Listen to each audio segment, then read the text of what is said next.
ការភាពមកកាន់ពួកគេមានដោយនៅពេលនេះតែហ៊ានរបស់នេះស្មុនបាត់ធ្វើការចូលមកកាន់តាគីរីឯខាងគិនលៀនវិញក៏កំពុងតែធ្វើការទប់ទល់តែកាន់មេតបស្នាគូរបស់ដេស្មុនដោយការប្រយុទ្ធរបស់អ្នកទាំងពីរនោះគឺបន្តទៅយ៉ាងស្វិតស្វាញជាទីបំផុតគិនលៀនដែលជំនាញទៅលើការប្រើប្រាស់អាវុធទៅស្ទឹងតែគ្រប់ប្រភេទនោះរូបគេក៏នៅតែតឹងដៃជាមួយនឹងហាត់តាន់ដោយខាងហាត់តាន់ឯនោះវិញរូបគេក៏មានការផ្សាយបាយទៅលើសមត្ថភាពរបស់គិនលៀនដូចគ្នាបានមានសក្តិត្រឹមតែជាទាហានសេឈ្នួលតែមិនបានជាអាចធ្វើការវាយស្មើដែរជាមួយនឹងរូបគេបានដោយគិនលៀននៅពេលនេះរូបគេបានប្រយុទ្ធដោយប្រើរេផ្លេចនៃរូបរាងកាយរបស់ខ្លួនដោយគ្មានប្រយុទ្ធសាស្ត្រអ្វីសូម្បីតែបន្តិចវាធ្វើឲ្យហាត់តាន់ចាប់ផ្ដើមមិនពេញចិត្តមិនបានជាប្រើវិធីសាស្ត្រនៃការប្រយុទ្ធដោយកំសាកយ៉ាងនេះក៏ប៉ុន្តែខាងគិនលៀនក៏បានធ្វើការតបតអ្វីត្រឡប់ទៅវិញវារត់តែធ្វើឲ្យហាត់តាន់កាន់តែមានការខឹងលើដើមមិនគួរណាស់ទេរូបគេត្រូវមកស្លាប់ដោយសារតែអមរូបភេទនេះទាល់តែសោះការភាពមកកាន់ពួកកោដនដែលកំពុងតែតទល់ជាមួយពួកទាហានជួមុខមកឯទ្វារក្រុងដោយនៅក្នុងពេលជាមួយគ្នានៅខាងដេស្មុនវិញក៏បានធ្វើការបញ្ជាឲ្យទាហានធ្វើការដកមកក្រោយរួចនៅក្នុងមួយរំពេចនឹងបាននោះរូបគេក៏បានធ្វើការបាំងវេទមន្តសម្ដៅទៅរកទ្វារក្រុងដោយបរិស័ទដែលឃើញនោះក៏ជាយើងប្រើប្រាស់វេទមន្តក្នុងការស្កាត់តែក៏មិនអាចធ្វើការទប់ទល់ទៅបានដោយសារតែកម្លាំងនៃវេទមន្តដែលខាងវិលនោះធ្វើការបាញ់មនុស្សវាបានធ្វើឲ្យពួកគេអាចធ្វើការចោទទម្លុះទ្វារក្រុងចូលទៅខាងក្នុងបាន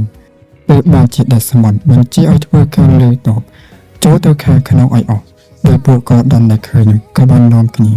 ធ្វើការដកថយទៅបន្តិចរីឯតាហ៊ានដេស្មុនវិញក៏បានធ្វើការដេញមកពីក្រោយយ៉ាងកកកក្រែងការភាពមកកាន់គិនលៀនដែលរូបគេបានឃើញ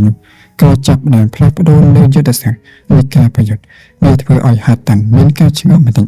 ការភាពមកកាន់មុនពេលដែលកងទ័ពរបស់ដេស្មុននឹងធ្វើការបុកចូលមកកាន់ទីនេះដោយនៅពេលនឹងខាងក្លត់រូបគេបានធ្វើការប្រាប់ថាតទៅនេះខ្លួននឹងធ្វើការរៀបចំក្បួនទ័ពដើម្បីធ្វើការប្រយុទ្ធតទៅជាមួយទ័ពរបស់ដេស្មុនខាងអស្វ័យដែលនៅនោះក៏មានការឆ្ងល់ដូចបានជាក្លត់ចេះធ្វើការរៀបក្បួនទ័ពយ៉ាងហ្នឹងដោយសារតែកន្លងមករូបគេក៏យល់មករហូតថាក្លត់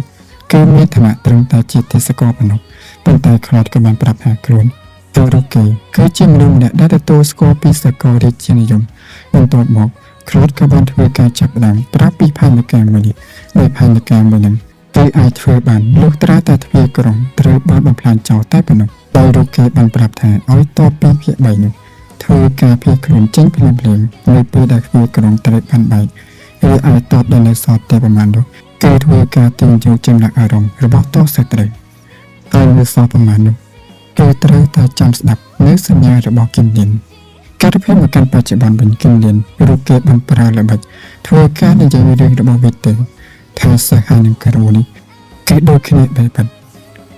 នៅមិននៅគេមករកកន្លែងស្លាប់ដែលខ្លួនឯងបែបនេះដោយខាងហាត់តាន់ដែលលីបែបហ្នឹងរូបគេក៏កាន់តែខំលើដើមរីឯខាងគិនលៀនដែលអាចធ្វើការទាញយកនៅចំណាក់អារម្មណ៍របស់ហាត់តាន់មកបាននោះខ្លួនក៏បានប្រើឱកាសប្រើព្រួយក្នុងការបានទៅរកជួងដើម្បីធ្វើការជឿដំណឹងទៅកាន់ពួកកោដនវាបានធ្វើឲ្យហាត់តាន់មានការឆ្ងល់ថាគិនលៀនក៏ប៉ុន្តែធ្វើអីពួកវាក៏តច្រកខ្លាំងពេកតែត្រូវធ្វើយ៉ាងហ្នឹងប៉ុន្តែនៅក្នុងវរំពេចនោះគិនលៀនក៏បានធ្វើការជឿដំណឹងរួចខ្លួនក៏បានធ្វើការរកកិច្ចវាបានធ្វើឲ្យហាត់តាន់មានការពេញចិត្តបន្តិច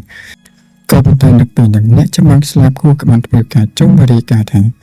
ពួកទាហានរបស់ Fenris នេះត្រូវបានបាត់ខ្លួនទៅណាបាត់ក៏មិនដឹងដោយពួកអ្នកចម្បាំងស្លាប់គូក៏បានធ្វើការសួរទៅកាន់ហាត់តាន់ថានឹងឲ្យពួកគេធ្វើការដេញទៅតាមចាប់ពួកទាំងអស់នឹងយកមកវិញឬមួយក៏អត់ប៉ុន្តែហាត់តាន់រូបគេក៏បានធ្វើការតបវិញប៉ុន្តែខ្លួនក៏បានកាត់មុនចិត្តថាមុននឹងពួកវាទាំងអស់នោះបានធ្វើការវាយវាយបោកដោយធ្វើការដកថយសូម្បីតែបន្តិចទោះបីជាតបមានលក្ខណៈដែលខុសគ្នាឆ្ងាយយ៉ាងណាក៏ដោយ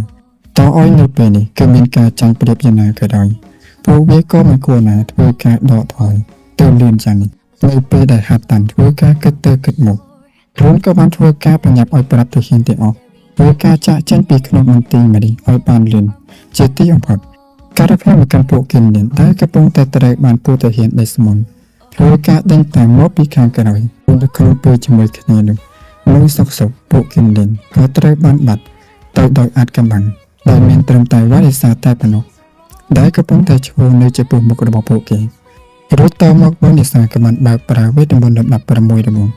ដោយធ្វើការទាញយកថាមពលពីរ៉ាដូស្តូនដែលបានធ្វើការកប់ទុកនៅកន្លែងនោះដោយឥទ្ធិពលនៃវេទមន្តរបស់វនិសាដែលបានធ្វើការបញ្ចេញបកនោះវាបានធ្វើឲ្យបន្ទាយទាំងមូលត្រូវបានអណ្ដាតភ្លើងឆាបចេះយ៉ាងសន្ធោសន្ធៅដោយដេស្មនដែលរូបគេបានឃើញរូបភាពទាំងអស់នោះក៏សឹងតែមិនចង់ជឿតែនៅខាងក្នុងមន្ទីរមនុស្សវាមានអ្វីកើតឡើងឬអាខាងពួកគិនឌុនដែលបានរកគេចេញមកពីខាងក្រៅបាននោះក៏នាំគ្នាត្រេកអរចំពោះជោគជ័យនៃផែនការរបស់ខ្លួនហើយគិនឌុនក៏បានប្រាប់ថាពេលនេះពួកគេក៏ត្រូវតែបញ្ញាប់ធ្វើដំណើរចាកចេញពីទីនេះទៅកាន់មូលដ្ឋានតបទី2ឲ្យបានលឿនជាទីបំផុតព្រោះថាបន្តិចទៀតអាចធ្វើការតាមមកកាន់ពួកគេបានទាន់តែភាពមកកាន់ហាត់តាន់រូបគេបានមកធ្វើការជួបជាមួយដេស្មនវិញដោយធ្វើការប្រាប់ថាកងទ័ពចិត្តពាក់កណ្ដាលនោះគឺត្រូវរងរបួសនិងមានការស្លាប់ទៅជាច្រើនណាស់ដោយដេស្មននៅពេលហ្នឹងរូបគេក៏បានសួរទៅដោយកំផាំងថានៅកន្លែងនោះវាមានអ្វីកើតឡើងការភាពមកកាន់អ៊ីស្លែនវិញដោយសមរភូមិនៅទីនេះក៏មានភាពស្វិតស្វាញមិនចាំងគ្នាប្រមាណ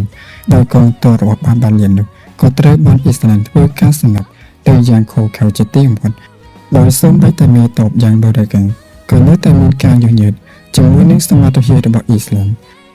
ហើយបេសាលហិតម្នាក់នេះគឺមានភាពកាយសាហាវជាងគូសម្ព័ន្ធរបស់ពួកគេទៅទៀតតែបានជារូបគេក៏បានសម្រេចចិត្តធ្វើការសុំឲ្យអ៊ីស្លែនធ្វើការបញ្ចប់សង្គ្រាមមួយនេះដោយសារតែរូបគេគឺគ្រាន់តែធ្វើតាមមជ្ឈដ្ឋានរបស់គូស្តូនតែប៉ុណ្ណោះរួចពួកគេក៏មិនចង់ឃើញនៅបព្វពួករបស់ខ្លួនឯងត្រូវស្លាប់ដោយគ្មានន័យបាបនេះនោះដែរខាងអ៊ីស្លែនដែលលើនេះរូបគេក៏បានក្នុងចិត្តថានៅក្នុងចំណោមពួកទាំងអស់នេះគឺមានវាមួយនេះហើយដែលមានសតិបញ្ញាដែលឆ្លាតជាងគេដោយសារតែជាតិមុននោះវាក៏ទទួលបាននៅចំណែកទឹកដីមួយផ្នែកពីដេស្មននៃការរួមដៃគ្នាក្នុងការបំផ្លាញទៅកាន់ភេដេមដោយមកដល់ពេលនេះអ៊ីស្លែនរូបគេមកចង់ឲ្យសត្រូវនៅក្បែរកាយព្រោះថានេះគឺជាសង្គ្រាមគឺគ្មានភាពអាណិតអាសូរទៅកាន់អ្នកណាបាននោះទេការភាពមកកាន់ពួកគិនលិនតែកំពុងតែធ្វើការចម្លៀសទៅកាន់ជំរំតបទី2នោះប៉ុន្តែនៅក្នុងមួយរំពេចហ្នឹងពួកដេស្មនក៏អាចធ្វើការតាមមិនទាន់បានវាបានធ្វើឲ្យពួកកោដិនមានការឆ្ងល់មែនទែនព្រោះពួកគេមានការខូចខាតទៅធ្ងន់យ៉ាងហ្នឹងតែមិនបានជាអាចធ្វើការតាមមកកាន់ពួកគេបានទាន់លឿនយ៉ាងនេះដល់ពេលដែលពួកកោដិនបានធ្វើការកលេចមើលទៅកាន់ជុំវិញវាក៏បានមានតបថ្នើជើងជាច្រើនធ្វើការឡោមព័ទ្ធទៅកាន់ពួកគិនលិនបាត់ទៅហើយខាងគិនលិនដែលបានឃើញថាស្ថានភាពមិនសូវជាល្អប្រមាណនោះពួកគេក៏បានធ្វើការប្រាប់ឲ្យធ្វើការនាំពួកវត្តសាទៅកាន់មូលដ្ឋានតបទី2មុនគេហើយឲ្យពួកគេរួមទាំងពួកកោដិននឹងនៅចាំធ្វើការតបទៅកាន់ទីនេះរីឯខាងកោដិនដែលបានឃើញពីចំនួនតបដែលគ្មានការថយចុះបែបនេះវាបានធ្វើឲ្យលោកគេមានការអស់សង្ឃឹមលើហ្នឹងបើសិនជាធ្វើការនិយាយនៅសមត្ថភាពរបស់ពួកគេនោះគឺមិនអាចធ្វើការប្រៀបធៀបបានជាមួយនឹងតបរបស់ដេស្មនបានសំបីតែបន្តិចខ្លួនក៏ត្រូវតែធ្វើការនាំពួកទាំងអស់ហ្នឹងទៅធ្វើការចូលនរកជាមួយនឹងគ្នាត្រឹមតែម្នាក់ឬមួយក៏3នាក់ក៏ល្អដែរបើសិនជាករណីដែលលោកគេត្រូវបានស្លាប់ពេទ្យមែននោះយ៉ាងហោចណាស់អ៊ីស្លែនប្រហែលជាអាចធ្វើការសង្សឹកឲ្យមកកាន់ខ្លួនបានដោយដេស្មនបានធ្វើការលើកតាបបញ្ជាឲ្យតបធ្វើការចូលទៅកម្ចាត់ពលរដ្ឋចយអស់រួចតមកក៏តបប្រហែលជារាប់ពាន់នាក់ក៏បានធ្វើការសម្រុកចូលតជាមួយនឹងកងទាហានដែលមានមកដល់100នាក់របស់គិនលៀនកាត់រភាពមកកាន់ហាត់តាន់រកគេបានមកប្រជុំមុខជាមួយនឹងគិនលៀនម្ដងទៀតរីឯខាងដេស្មនវិញក៏បានធ្វើការបញ្ជាឲ្យពួកវាឡូប្រើប្រាស់វេទមន្តដើម្បីធ្វើការកម្ចាត់តែកាន់ពួកសត្វរឹងរីឯខាងកោដនដែលបានឃើញនោះរកគេក៏បានគិតក្នុងចិត្តថាបើសិនជាពួកគេត្រូវបានវិបហាដោយវេទមន្តទាំងអស់នឹងម្ដងទៀតពួកគេគ្រប់គ្នាប្រកាសជារងរបួសធ្ងន់ជាមិនខានក៏ប៉ុន្តែនៅក្នុងពេលដែលវេទមន្តមួយនោះនឹងហោះចិត្តមកដល់ពួកគេនោះវាក៏ត្រូវបានវេទមន្តរបស់វ៉ាឌីសាចូលមកធ្វើការរីរាំងបានទាន់ដោយខាងគិនលិនដែលកលេចឃើញនោះក៏ឆ្ងល់ថាមិនបានជាវ៉ាឌីសានៅទីនេះទៀតមិនបានជាមកព្រមធ្វើការរកកិច្ចចេញពីទីនេះដោយខាងវ៉ាឌីសាក៏បានបញ្ជាក់ថាខ្លួននៅរួមស្រាប់រស់ជាមួយនឹងគ្រប់គ្នានៅទីនេះរីឯខាងដេស្មនរួមទាំងវីឡូក៏មានការបញ្ជាក់ឲ្យព្រោះថាវ៉ាឌីសាបានមកធ្វើការរៀបរៀងមកកាន់ពួកគេជាច្រើនដងថែមទាំងរូបលេងអាចធ្វើការទប់ស្កាត់ទៅកាន់វេទមន្តរបស់វីឡូបានដល់ទៅ3ដងទៀតការរៀបមកកាន់គិនលិនវិញដែលកំពុងតែប្រឈមមុខជាមួយនឹងហាត់តាន់រីឯខាងហាត់តាន់នៅពេលនេះរូបគេក៏ទៅតែដឹងថាគិនលិនគឺជាអតីតមេទាហានស៊ីឈ្នួយរ៉ាតាថូស ដោយជាក្រុមតាហ៊ានស៊ីឈ្នួលតែមួយគត់ដែលរូគេតែងតែតាក់ទងធ្វើការងារជាមួយនឹងប្រចាំប៉ុន្តែខ្លួនរបស់ហាតាន់គឺមិនដឹងពីមូលហេតុថាមិនបានជាមេតាហ៊ានស៊ីឈ្នួលរបស់ Ratathos គឺបានបាត់ខ្លួនចេញពីក្រុមតាហ៊ានមួយនោះរួចហាតាន់ក៏មិននឹកស្មានថាស្ដេចតាហ៊ានស៊ីឈ្នួលយ៉ាង Ratathos ត្រូវមកស្ថិតនៅក្រោមការមើលថែរបស់ពួកអភិជនបែបនេះរួចរូគេក៏និយាយបន្តទៀតថាតើឲ្យជាយាមធ្វើខ្លួនជាអ្នកចម្បាំងយ៉ាងណាក៏ដោយគិននាមក៏មិនអាចធ្វើការចោលនៅសណ្ដានថោកទៀតរបស់ខ្លួនឯងក្នុងនាមជាតាហ៊ានស៊ីឈ្នួលទៅបាននោះដែរឬមួយក៏គិតថាអាចគ្មានម្នាក់នោះវាអាចធ្វើការគ្រប់គ្រងដែលកាន់ភូមិភាគខាងជើងបាននោះបើសិនជាគិតបែបនឹងពិតមែនគឺសូមប្រាប់ទុកមុនថាវាគ្រាន់តែជាការសម័យគិនលៀនដែលបានលើនោះខ្លួនក៏បានតតទៅវិញនៅពេលនេះមិនមែនជាតាហ៊ានស៊ីឈ្នួលទៀតនោះទេរូគេគ្រាន់តែជាមេតបម្នាក់តែត្រូវធ្វើភារកិច្ចឲ្យបានសម្រេចតែមិនជាមេរបស់ខ្លួនចាំអ៊ីស្លែនតែប៉ុណ្ណោះតមកពួកគេទាំងពីរក៏បានធ្វើការបើកឆាកយុទ្ធគ្នាយ៉ាងស្វិតស្វាញលើកដើមទៅទៀតដោយគិនលៀនដឹកនេះរូគេក៏បានរើសបើកប្រើសមត្ថភាពរបស់ខ្លួនទាំងអស់ក្នុងការប្រយុទ្ធជាមួយនឹងហាតាន់វាធ្វើឲ្យហាតាន់ខ្លួនឯងគឺមានការឆ្ងល់ថាមួយក៏កន្លងមកវាធ្វើការមិនធូរដែរមកកាន់រូគេរហូតនោះតែបើសិនជាមើលពីសភាពរាងកាយនោះក៏ប្រហែលជាមិនមែនជាបែបហ្នឹងតែរូគេក៏អត់នឹងសង្ស័យមិនបានតែដែលមានរបួសសឹងតែពេញខ្លួនថែមទាំងកងតោនៅពេលនេះក៏មានការចាន់ប្រៀបរួចមិនបានជាមានកម្លាំងចិត្តនៅក្នុងការប្រយុទ្ធយ៉ាងនេះនៅពេលដែលគិតទៅគិតមកហាត់តាន់ក៏បានព្រមប្រើសមត្ថភាពរបស់ខ្លួនទាំងអស់នៅក្នុងការប្រយុទ្ធជាមួយនឹងគិនលៀននៅពេលដែលប្រយុទ្ធគ្នាទៅមួយសន្ទុះនោះហាត់តាន់រូគេក៏មិនចង់ជឿដែលអ៊ីស្លែនវានឹងអាចធ្វើឲ្យរាជសីដល់កាយសាហាវម្នាក់នេះខ្លាចទៅជាអ្នកចម្បាំងបានដោយហាត់តាន់រូគេក៏បានធ្វើការប្រកាសធ្វើការប្រឡងប្រយុទ្ធគ្នាជាមួយនឹងគិនលៀនមួយស្មើក្នុងនាមជាអ្នកចម្បាំងម្នាក់ការភាពមកកាន់ពួកវ៉ានេសាដែលក៏កំពុងតែទប់ទល់ជាមួយនឹងកងអ្នកចម្បាំងស្លាប់គូដោយដេស្មនរូគេបានធ្វើការបញ្ជាឲ្យទ័ពទាំងអស់ចូលទៅធ្វើការឡំព័ទ្ធប៉ុន្តែវ៉ានេសាបានធ្វើការបើកប្រើវេទមន្តបង្កើតភ្លៀងតកោនៅជុំវិញដើម្បីទប់ស្កាត់មិនឲ្យពួកតងទ័ពស្លាប់គូធ្វើការចូលមកប្រយុទ្ធខ្លួនរបស់ពួកគេបានដោយទាំងវេនេះវាបានធ្វើឲ្យដេស្មនត្រូវខំមាត់និងពេញចិត្តជាខ្លាំងប៉ុន្តែរូគេក៏នៅតែធ្វើគ្រប់វិធីដើម្បីអាចធ្វើការកម្ចាត់ទៅកាន់វ៉ានេសាឲ្យបានបើសិនជាមិនអាចកម្ចាត់លោកនេះបាននោះទេរូគេប្រហែលជាពិបាកក្នុងការយកឈ្នះដោយតបគ្រួសាររបស់វីឡូក៏ព្យាយាមប្រើប្រាស់វេទមន្តក្នុងការវិបហាត្រឡប់ទៅវិញតែវ៉ានេសារួមទាំងអូស្វ័យក៏អាចប្រើប្រាស់វេទមន្តក្នុងការរារាំងទៅបានដោយខាងវ៉ានេសានៅពេលនេះរូបនេះក៏បានត្រួតត្រងជាមួយនឹងការប្រើប្រាស់ទៅកាន់វេទមន្តខ្លាំងពេកខាងអូស្វ័យដែលឃើញនោះក៏ព្យាយាមប្រាប់ឲ្យវ៉ានេសាឈប់ប្រើប្រាស់បានហ្នឹងបើសិនជាប្រើលើកម្រិតនោះលោកនាងអាចនឹងស្លាប់បានវ៉ានេសាដែលឃើញនោះប៉ុន្តែខាងវ៉ានេសាក៏នៅតែប្រឹងធ្វើការក្រោកឡើងមកដើម្បីធ្វើការជួយបន្តព្រោះថាអ្នកដែលគួរឲ្យបារម្ភជាងគេនៅពេលនេះគឺជាខ្លួនរបស់គិនលៀនទៅវិញទេការភាពមកកាន់ដេស្មនរូគេបានធ្វើការបញ្ជាឲ្យវីឡូប្រើប្រាស់វេទមន្តក្នុងការបំផ្លាញទៅកាន់ផ្ទះតកោទាំងអស់នឹងចោលវីឡូដែលលេនោះរូគេក៏មិនរយចាំយូរ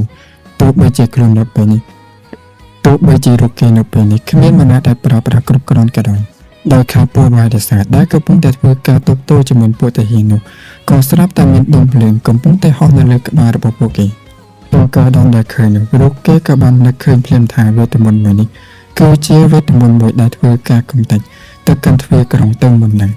បើសិនជាលើកនេះពួកគេត្រូវវេទមន្តមនុស្សកំចាត់នោះគ្រប់នេះប្រកាសជាមិនរស់ជាមិនខានរីឯខាងវ៉ានេសានៅពេលនេះរូបនេះក៏មិនអាចមានមណាគ្រប់គ្រាន់ក្នុងការប្រើប្រាស់ទៅកាន់វេទមន្តទប់ស្កាត់ទៅបានរីឯខាងគិនលៀនដែលកំពុងតែប្រយុទ្ធជាមួយនឹងហាត់តាន់ដែលបានឃើញថាសន្តិភាពពីមិនសូវជាស្រួលប្រមាណនោះរូបគេក៏បានប្រើអាវុធរបស់ខ្លួនឯងធ្វើការគប់ទៅរារាំងទៅកាន់វីឡូដើម្បីកុំឲ្យរូគេប្រើប្រាស់ទៅកាន់វេទមន្តទាំងអស់នឹងបានរួចការធ្វើរបស់គិនលៀនវាបានធ្វើឲ្យវេទមន្តរបស់វីឡូមិនទៅខុសទីដៅដោយដេស្មនដែលឃើញក៏មានការចាប់ឲ្យរីឯខាងពួកវ៉ានេសាដែលឃើញក៏មានការសប្បាយចិត្តដោយពួកគេអាចធ្វើការរួចផុតមកបានប៉ុន្តែនៅក្នុងពេលដែលគិនលៀនចូលមកធ្វើការជួយនោះវាក៏បានបើកឱកាសឲ្យហាត់តាន់ធ្វើការចូលចាក់មកកាន់គិនលៀនពីខាងក្រោយតែរូគេបានធ្វើការបន្តថានេះវាគឺជាកង្វល់របស់គិនលៀនដែលហ៊ានធ្វើការចាប់អារម្មណ៍ទៅលើរឿងផ្សេងដែលពេលតែប្រយុទ្ធជាមួយនឹងខ្លួនដោយតាមធម្មតាការច្បាំងគ្នារវាងអ្នកចម្បាំងនោះទង្វើដែលហាត់តាន់បានធ្វើនេះគឺជារឿងមួយតែអាម៉ាក់បំផុត ចំពោះអ្នកចាំមកគ្រប់រូបការភាពមកកាន់គិនលៀនតឲ្យរកគេរត់បួធ្វើជាណាក៏ដោយខ្លួនក៏នៅតែប្រឹងធ្វើការវិបត្តិត្រឡប់ទៅវិញតែក៏មិនអាចនឹងធ្វើវិញបានរកគេក៏ត្រូវបានហាត់តាន់ធ្វើការកាប់ចំពាក់កណ្ដាលខ្លួនដៃស្ដោកដោយនឹងមួយកន្លែងវាធ្វើឲ្យពួកវ៉ាឌីសរួមទាំងតាហ៊ានរបស់ Findus ទាំងអស់គឺរួមគ្នាតក់ស្លុតជាមួយនឹងហេតុការណ៍ដែលខាងគិនលៀនកំពុងតែជួបរីឯខាងគិនលៀនវិញរកគេក៏បាននឹកដល់ពេលដែលខ្លួនបានជួបជាមួយនឹងអ៊ីស្លែនដំបូងហើយទទួលបាននូវការជឿទុកចិត្តពីអ៊ីស្លែនតាមទាំងខ្លួនរបស់អ៊ីស្លែនគេផ្ដល់នូវការជឿទុកចិត្តទៅកាន់គិនលៀនសឹងតែគ្រប់គ្នាដោយពេលនេះគិនលៀនបានធ្វើការនិយាយជាមួយនឹងខ្លួនឯងថាចុងក្រោយហើយរកគេក៏នៅតែមិនអាចធ្វើការរក្សានូវសន្យាមនុស្សចំពោះខ្លួនរបស់អ៊ីស្លែនបាននៅពេលរកគេកំពុងតែគិតនោះក៏ស្រាប់តែគិនលៀនបានមើលឃើញស្រមោលដែលឈរនៅចំពោះមុខរបស់ខ្លួនគិនលៀនដែលស្មានថាអ៊ីស្លែននោះក៏បានធ្វើការហៅឈ្មោះរបស់អ៊ីស្លែនចេញមកតែអ្នកដែលឈរនៅចំពោះមុខរបស់គិនលៀនគឺជាកាអូដែលឃើញបែបហ្នឹងក៏បានប្រាប់ឲ្យពួកគិនលៀនឆាប់ធ្វើការក្រោបឡើងមកមិនបានជាធ្វើខ្លួនទុនជានេះនៅចំពោះមុខកូនចៅរបស់ខ្លួនបែបនេះដោយខាងគិនលៀនដែលលឿនក៏ឆ្ងល់ថាកាអូមកនៅទីនេះបានយ៉ាងម៉េចការភាពមកកាន់ក្រោយពេលដែលកាអូនឹងធ្វើដំណើរមកដល់នៅក្នុង Ion Grace បានមានពួក Master ជាច្រើនបានធ្វើការចេញមកពីក្នុងជលងភ្នំមោទនៈដោយពួកអ្នកប្រមាញ់ស៊ីឈ្នួលក៏បាននាំគ្នាទប់ទល់តែដោយសារតែចំនួនដែលច្រើនពេកនោះពួកគេក៏មិនអាចធ្វើការទប់ទល់បានឈ្នះដោយសារតែលេខនេះគឺគ្មានបណ្ដាមកធ្វើការជួយដោយនៅក្នុងពេលហ្នឹងក៏ស្រាប់តែមានសមរអាចកម្លាំងមួយបានធ្វើការចេញមកជួយក្នុងការបង្ក្រាបតែកាន់ពួក Monster ទាំងអស់ហ្នឹងដោយម្នាក់នោះគឺជាខ្លួនរបស់កាអូនឹងឯងដោយកាអូនៅពេលហ្នឹងរកគេគឺបានយកអបរបស់ដំដាបមកប្រើតែដល់ពេលដែលបានប្រើហើយខ្លួនក៏ឆ្ងល់ថាដំដាបវាអាចធ្វើការលើកយកអាវុធដល់ធ្ងន់យ៉ាងនេះទៅមកណាបានយ៉ាងម៉េចទៅបានជាកាអូក៏បានធ្វើការកវ៉ាត់វាបោកចោលដោយនៅក្នុងលំពេលដែលរកគេនៅទីនោះកាអូក៏បានព្យាយាមធ្វើការហាត់តាមគម្ពីរដោយខាងអ៊ីស្លែនរកគេបានឲ្យកាត់មកកាន់បច្ចុប្បន្នហាត់តាមមានការឆ្ងល់ថាអាម្នាក់នេះវាគឺជានរណាគេមិនបានជាហ៊ានមកធ្វើការលោកដៃដោយការប្រយុទ្ធគ្នារវាងអ្នកចម្បាំងយ៉ាងនេះខាងកាអូក៏បានប្រាប់ថាខ្លួនគឺជាមេតរបស់ Findus ទៅតាមដែលលើនោះក៏ឆ្ងល់លើដែរក្រែងខ្លួនរបស់គិនលៀនគឺជាមេតកម្ពុជាដូចមិនបានជាមេសសុកក៏មានមេតថ្មីចេញមកមួយទៀតទៅកាន់គិនលៀនដែលបានមានសតិនោះក៏សួរថាកាអូកំពុងតែនិយាយលេងសើចអីនៅក្នុងសមរភូមិបែបនេះដោយកាអូក៏បានប្រាប់ឲ្យគិនលៀនធ្វើការសម្រាប់តែនៅសោះប្រមាណនោះរកគេគឺជាអ្នកធ្វើការបញ្ចប់ភាពដល់ខ្លួនឯងនៅពេលដែលបានជ័យចប់កាអូក៏បានធ្វើការលើសមាទៅលើខ្លួនរបស់ហាត់តាន់ដោយរកគេអាចធ្វើការកិច្ចទៅកាន់ក្បាច់ដៅបានជាច្រើនដងវាបានធ្វើឲ្យហាត់តាន់ត្រូវបង្ខំចិត្តធ្វើការទាញយកថាពុទ្ធតែកម្លាំងរបស់ខ្លួនធ្វើការចំមកតទៅជាមួយនឹងកាអូដើម្បីកុំឲ្យខ្លួនមានការចាញ់ប្រៀបរីឯខាងកាអូវិញក៏មានការឆ្ងល់ថាមិនបានជាតាចាស់ម្នាក់នេះពិបាកក្នុងការទប់ទល់ខ្លាំងដែរត្រូវដែលការប្រយុទ្ធគ្នាជាមួយដំដែរនោះវាក៏បានមានការពិបាកដល់ថ្នាក់នេះផងសិននោះរីឯខាងគិនលៀនដែលរកគេទទួលបាននូវការព្យាបាលពី VOT នោះខ្លួនក៏បានធ្វើការក្រោកឡើងមកព្រោះការប្រាប់ទៅកាន់កាអូថាឲ្យមានការប្រយ័ត្នព្រោះថាបរិមម្នាក់នេះគឺជាគ្រូរបស់ Victor តែខាងកាអូធ្លាប់ធ្វើការប្រយុទ្ធការពីលើកមុនដោយកាអូដែលបានឃើញពីសភាពរបស់គិនលៀននោះក៏គិតថាមេតរបស់ខ្លួននោះប្រហែលជាមានកម្លាំងក្នុងការប្រើក្បាច់ចុងក្រោយបានតែមួយដងប៉ុណ្ណោះគិនលៀនរូគេក៏បានផ្ដល់ជាសញ្ញាថាត្រឹមតែបើកឱកាសឲ្យរូគេត្រឹមតែម្ដងខ្លួនគឺអាចធ្វើការបិទឆាកនៅការប្រយុទ្ធទាំងអស់នេះទៅបានដោយហាត់តាន់តែមិនឃើញថាពីរអ្នកនេះធ្វើការមើលងាយទៅកាន់ខ្លួននោះរូគេក៏មានការពេញចិត្តជាខ្លាំងបើសិនជាគិតថានឹងអាចធ្វើការសម្រាប់រូគេបាននោះក៏ចូលមកចុះរួចតើឲ្យហាត់តាន់ត្រូវធ្វើការប្រយុទ្ធពីរទៅនឹងមួយក៏ដោយហាត់តាន់ក៏នៅតែអាចធ្វើការឈរជាប់ដដែលប៉ុន្តែខាងគិនលៀនរូគេមិនបានធ្វើការប្រយុទ្ធដោយប្រើវិធីអ្នកចម្បាំងប៉ុន្តែរូគេគឺបានប្រើប្រាស់គ្រប់វិធីដើម្បីអាចធ្វើការយកឈ្នះទៅបានខាងហាត់តាន់ដែលត្រូវបានលបិថោទៀតរបស់គិនលៀននោះខ្លួនក៏បានធ្វើការជេរថាពួកតែអស់នេះចុងក្រោយហើយវាក៏មិនចោលជារកដេរចានក្នុងនាមជាដែលហ៊ានស៊ីឈ្នួលទៅដែរហើយឯខាងកាអូក៏បានតបទៅវិញថានៅក្នុងសមរភូមិនោះលទ្ធផលគឺវាសំខាន់បំផុតនៅពេលដែលបាននិយាយចប់កាអូជាមួយនឹងគិនលៀនក៏បានធ្វើការលើកដៅក្នុងការបញ្ចប់ជីវិតតែកាន់ខ្លួនរបស់ហាត់តាន់បានសម្រេចដែលស្មានតែបានឃើញហាត់តាន់បានឃើញថាហាត់តាន់ផ្លោះត្រូវបានពួកគិនលៀនធ្វើការសម្លាប់នោះរូគេក៏បានធ្វើការស្រែកដោយកំហឹងហើយមិនបានជារឿងគ្រប់យ៉ាងវាខ្លាចទៅជាបែបនេះតែរភេមកកាន់តំបន់រេពូ ពួកមន្ត្រីរបស់រាជពលកំពុងតែធ្វើការតាមដានលើសង្គ្រាមដែលខាងដេស្មនកំពុងតែធ្វើការបង្កដោយលោកគេគឺបានធ្វើការស្ដាប់នូវបង្គាប់បញ្ជារបស់ដេយុកដេហ្វីនរួមទាំងការលើកតបជាមួយ30000នាក់តែធ្វើការកំទេចទៅកាន់មូលដ្ឋានតបរបស់រាជានិយមទៀតដោយគ្រប់យ៉ាងវាកាត់ឡើងទៅពេលដែលអ៊ីស្លាមត្រូវជាប់ដៃក្នុងការទៅជួយទៅកាន់ភើឌៀមបើសិនជាសង្គ្រាមលើកនេះដេស្មនឈ្នះនោះលោកគេនឹងមានឥទ្ធិពលទាំងស្រុងនៅលើភូមិភាគខាងជើងតែបើសិនជាលក្ខខណ្ឌថាលោកគេចាញ់នោះអ៊ីស្លាមនឹងខ្លាចទៅជាអ្នកដែលខ្លាំងជាងគេនៅក្នុងតំបន់ភូមិភាគខាងជើងហើយនឹងទទួលបាននូវអ្វីៗទាំងអស់គ្រប់យ៉ាងអ្នកដែលចំណេញជាងគេនោះគឺជាពួករាជានិយមព្រោះថាពួកគេរដ្ឋតែមានអំណាចនៅលើត្រកូលដេយុកដេហ្វីនជាងមុនទៀតដោយនៅពេលដែលពួកគេកំពុងតែនិយាយនោះខៅតេតរេវូអេមីលីរេវូក៏បានធ្វើការប្រាប់ថាតទៅនេះគឺជាឱកាសល្អដែលលោកនាងត្រូវតែធ្វើការវាយកំទេចទៅកាន់តំបន់ដែលដេស្មនកំពុងតែគ្រប់គ្រង